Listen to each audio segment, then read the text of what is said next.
दोस्तों, आज मैं कहानी लेकर आई हूँ मायका।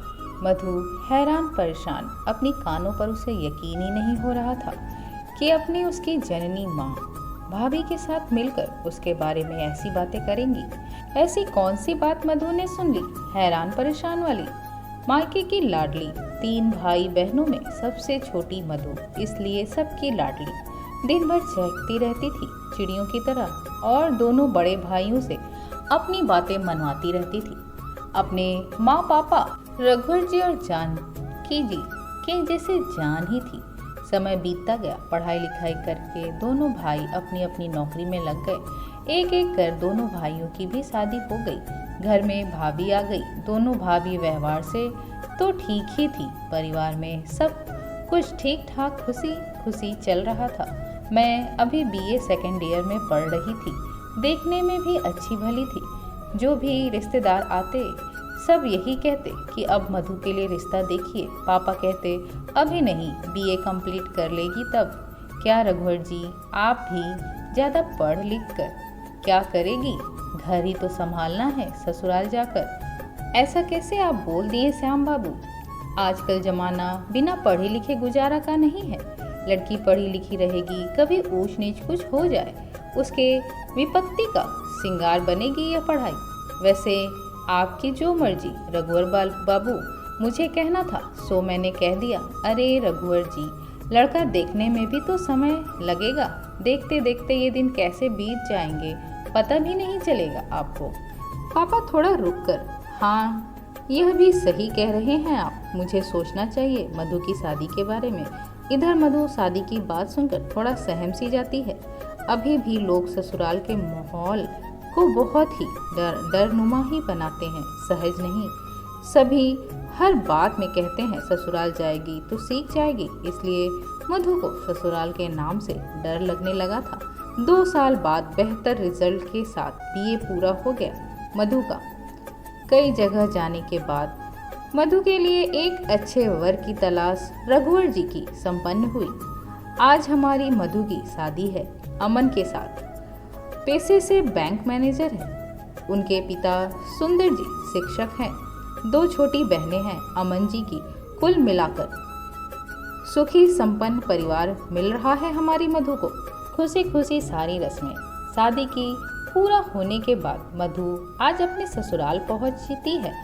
बहुत जोरों शोरों से उसका स्वागत किया जाता है, क्योंकि घर की वह इकलौती बहू है। मधु की सासू माँ बहुत ही खुशी से बहू का स्वागत करती हैं। सारी रस्में ससुराल के होने के बाद बहू को अपने कमरे में ले जाते हुए अमन की माँ रेवती जी कहती हैं, मधु कोई भी दिक्कत हो तो बेझिझक मुझे कहना, मैं तुम्हारी माँ समान नहीं माँ हूँ।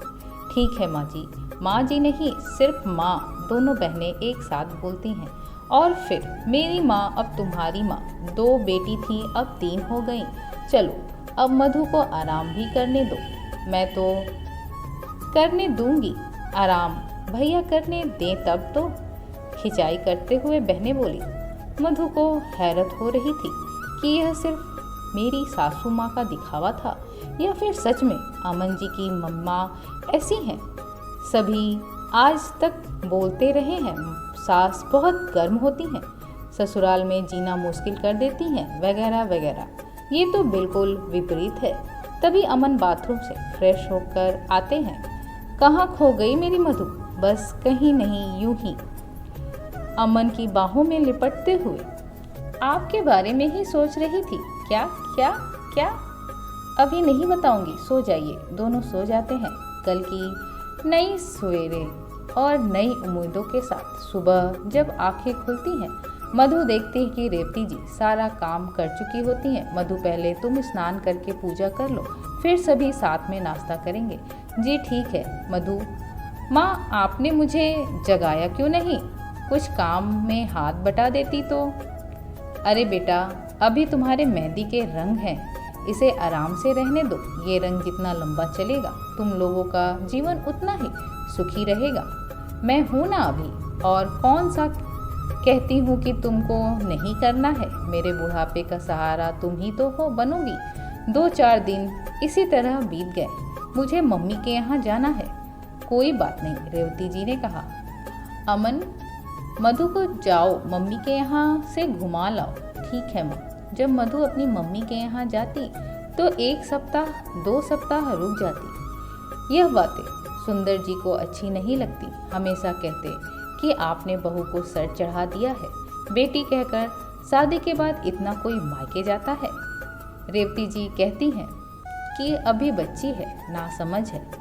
जब बाल बच्चे होंगे तो खुद ही जिम्मेदारी का एहसास होगा। थोड़े दिन में समझदारी आ जाएगी कि ससुराल ही उसका अपना घर है। अभी तो मैं हूं ना घर देखने के लिए। बच्ची है, जाने दीजिए। धीरे धीरे समय अपनी गति से बीत गया। 5 साल बाद 2 बच्चों की माँ बन गई मधु, लेकिन फिर भी उसका आदत नहीं छूटा मायके जाने वाला। जब मन हो तब कोई बहाना बनाकर मायके चली जाती।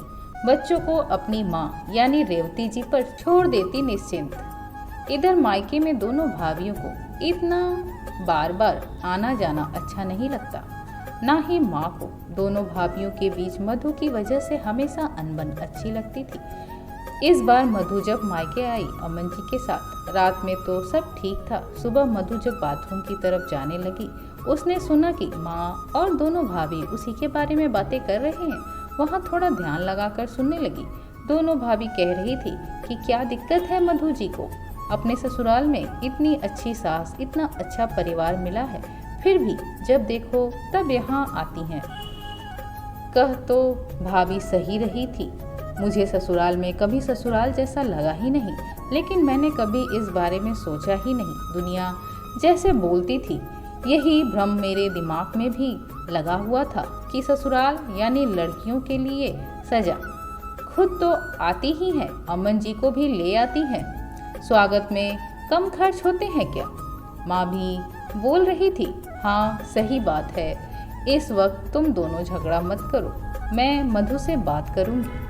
तभी मधु माँ से लिपटते हुए, आज के बाद मैं बिना किसी ओकेशन कभी नहीं आऊँगी। यही मेरा फैसला है, यही सही है माँ। मधु की आंखों से आंसू जैसे रुकने का नाम ही नहीं ले रही थी। नम आंखों से ही तुरंत वह अमन जी के साथ अपने ससुराल पहुंच जाती है। रेवती जी से लिपटकर फूट फूट कर रोने लगती है और कहती है, मेरा मायका छूट गया दहलीज के उस पार। रेवती जी, अरे पगली, तुम्हारा दूजा मायका हमेशा तुम्हारा इंतजार कर रहा है। अपने घर को रोशन करो, यही तुम्हारा असली मायका है। माँ ने कहा। हाँ माँ, मैं हमेशा के लिए अपने मायके लौट आई, हंसते हुए मधु ने कहा। आशा करती हूँ आपको ये कहानी पसंद आई होगी। वीडियो को लाइक करें, शेयर करें और चैनल को सब्सक्राइब करें। धन्यवाद।